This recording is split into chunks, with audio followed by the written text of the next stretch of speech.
अस्सलाम वालेकुम वीवर्स, आज मैं लाई हूँ एक बहुत ही मज़ेदार चटपटी सी रेसिपी समोसों की। तो चलें इसको बनाना स्टार्ट करते हैं। सबसे पहले मैंने यहाँ आटा गूंद लिया है, ये मैदा है और इसको सिर्फ मैंने नमक के साथ सिर्फ नमक इसमें ऐड किया है और कोई चीज़ ऐड नहीं की है। और इसके बाद मैं इसकी इस तरह से छोटे छोटे पेड़े बना लूँगी। बहुत सॉफ्ट सा आटा गूंदा है, कोई हार्ड नहीं गूंदा। और इस तरह से इसको करके मैंने इस पे घी लगा दिया है। आपने हर पार्ट पे इस पे घी लगाना है और इसको इस तरह से एक दूसरे के ऊपर रख देना है। इसके बाद तवा गरम कर लें और फिर इसको बेल लें।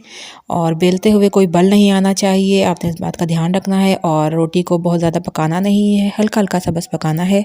इसके बाद ये सेपरेट हो जाएंगी और बहुत ही ईजीली सेपरेट हो जाएंगी, क्योंकि मेरा मोबाइल 2-3 दफ़ा गिर चुका था, इसलिए मुझे ये हाथ से ही पकड़ना पड़ा और एक हाथ को यूज़ करना पड़ा। ये दोनों हाथ से आप करेंगे तो बहुत इजीली निकल जाएंगी। ये देखें, ये बहुत आसानी से सेपरेट हो जाती है। इसी तरह से मैं सारी रोटियां तमाम तैयार कर लूँगी। अब मैं इसकी कटिंग करना दिखाती हूँ आपको। पहले सेंटर से कटिंग करेंगे, फिर इन दोनों को एक दूसरे के ऊपर रख देंगे और जितना चौड़ा आपको, जितना बड़ा समोसा चाहिए उतनी आपने इसकी कटिंग कर लेनी है। इस तरह से मैंने इसको कट कर लिया है। अच्छा, यहाँ से जो है इसके पार्ट थोड़े मोटे हो सकते हैं, तो आप इसको हल्का से यहाँ से कट लगा दीजिएगा। ये वेस्ट नहीं होता है, ये जो साइड से निकलता है ये बहुत अच्छी सी पापड़ी बन जाती है। इसे आप 15 दिन के लिए स्टोर करके भी रख सकते हैं। यहाँ मैंने बॉयल आलू ले लिए हैं, मैं मैश कर लूँगी और इनको तैयार करते हैं मसाले को। यहाँ मैंने ले लिया है कुटा हुआ धनिया, सफ़ेद ज़ीरा और अजवाइन। गरम तेल में इसको ऐड कर दिया है, इसको फ्राई करेंगे खुशबू आने तक। उसके बाद बाकी के मसाले ऐड करेंगे। प्याज चॉप की हुई ऐड कर रही हूँ, इसे हल्का सा फ्राई कर लूँगी। तीखा आपने जितना रखना है उतनी अपने हिसाब से मिर्च ऐड कर सकते हैं। 2-3 चुटकी के करीब जो है हल्दी ऐड कर दी है। अब यहाँ मैं हरे मसाले ऐड करूँगी इसमें, हरा धनिया, पुदीना, हरी मिर्च और अदरक लहसुन। सबसे पहले अदरक लहसुन का पेस्ट ऐड कर रही हूँ और इसी तरह इन तमाम मसालों को मैंने ऐड करके फ्राई कर लेना है। हरा धनिया, हरी मिर्च और पुदीना, अच्छे से इसको फ्राई कर लेंगे। और अब इसे मैं आलूओं के ऊपर डाल दूंगी। ये गरम गरम मसाला मैंने आलूओं पे डाल दिया है। आलू मैंने मैश कर लिए थे।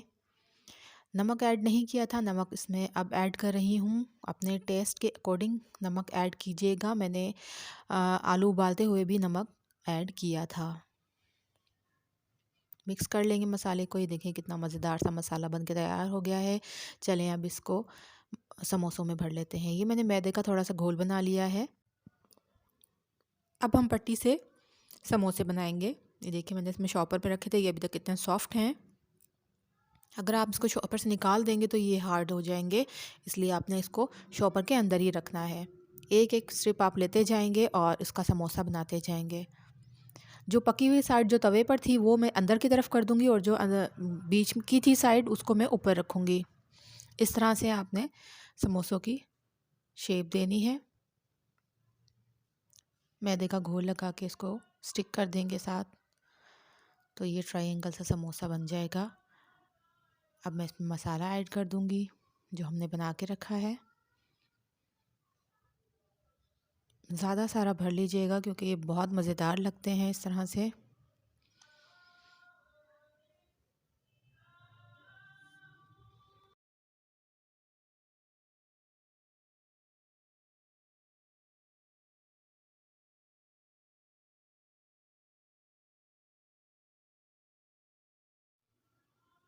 इस तरह से देखिए ये समोसा बन के तैयार हो गया है। इसी तरह मैं तमाम समोसे रेडी कर लेती हूँ। तमाम समोसे हो गए हैं रेडी। अब इसे हम फ्राई करेंगे। फ्राई करना तो सबको आता है, इसलिए मैंने उस पार्ट को कट कर दिया था। ये देखिए मैंने मीडियम आग पर इसको फ्राई किया है। बन के बहुत मज़ेदार से समोसे रेडी हो चुके हैं। खाएं पिएं, एंजॉय करें, खुश रहें और मेरे चैनल को ज़रूर सब्सक्राइब कीजिएगा। अल्लाह हाफ़िज़।